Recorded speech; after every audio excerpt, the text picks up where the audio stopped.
Welcome to Ultimate Park Guide and our first video about Africa. In this video, you're going to see Victoria Falls, and Victoria Falls is absolutely spectacular. We're happy you're here. If you enjoy what we do and you find that you're getting something out of this, or you just like coming to visit us, subscribe, ring the bell. We're going to talk a little bit about what you're looking at in these photos, and these photos are all copyrighted. I'm going to talk to you about getting here. Sometimes they say getting here is half the fun. Well, getting here is quite an ordeal when you come to see Victoria Falls. I'm going to talk to you a little bit about the town around Victoria Falls and the accommodations. And then I'm going to tell you a little bit about the camera gear that I use to shoot these photos are mine. Some of the stuff you'll see is stock photography, but a lot of this is my photography. And the last point is going to be personal safety. You are in Africa and personal safety is an issue. While Victoria Falls was well known to local people for thousands of years, the first Westerner to see it was the famous David Livingstone on November 16, 1855. He actually walked out to one of the islands in the center of the falls, obviously during a low water time, and named it after Queen Victoria. The local name for it is Smoke That Thunders. That's the English translation. The falls are 1,708 meters wide. That's 5,640 feet. And 108 meters high, or 354 feet.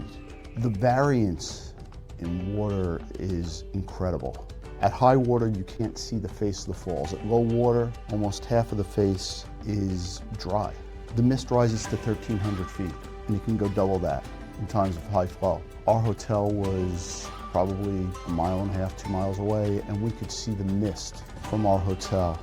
When we talk about Victoria Falls, you can't talk about anything other than the views and the rainbows and the beauty of it. And it's just mystifying and moving and truly just almost a spiritual event walking across. It sits in two different countries. Zambia is on one side, Zimbabwe is on the other. From the Zimbabwe side where we were, you walk along a path, and as I said, this isn't going to be that technical. Here's this station, here's that station. You walk across, and as you look out, you see rainbows. And late in the day, which we were there, you can see a combination of rainbows and moonbows as the moon starts to come up, created by the mist as it rises up. It's just absolutely beautiful and takes your breath away, unlike anything man can make. And when you look across, each of the views is somewhat different. And even where you're not looking at the water, as you look through trees and through bushes, each view is different. And across you can see some of the bathers going out into what's known as Devil's Hole, and they're hanging on the edge of the gorge going into the water, which can only be done at times of low flow. I told you I'd tell you about getting here.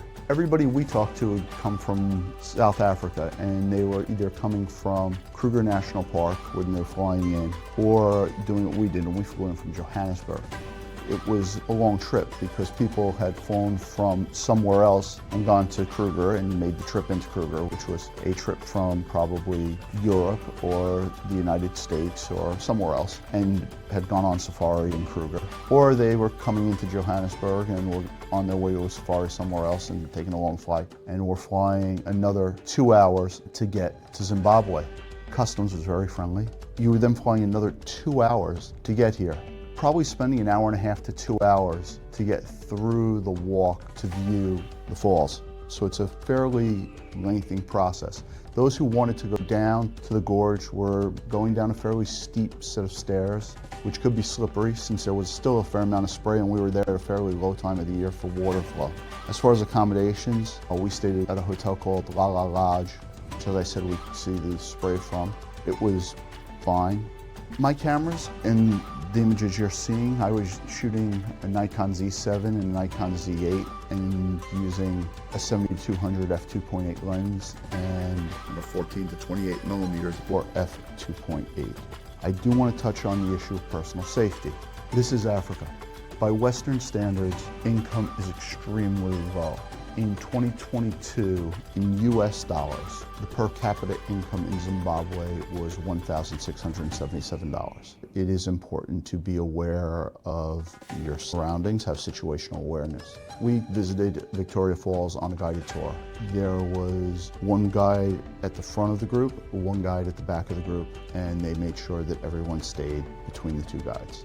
We were always told where to go and where not to go. That was throughout our tour. I recognized that everyone we met was very, very friendly. We never felt that we were in an unsafe situation.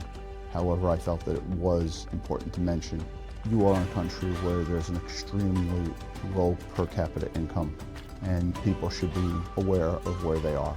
Ultimate Park Guide. These are amazing places in the world to go visit. They are absolutely places that will move your soul, they'll stir your spirit. Get out there, go visit them, enjoy yourself.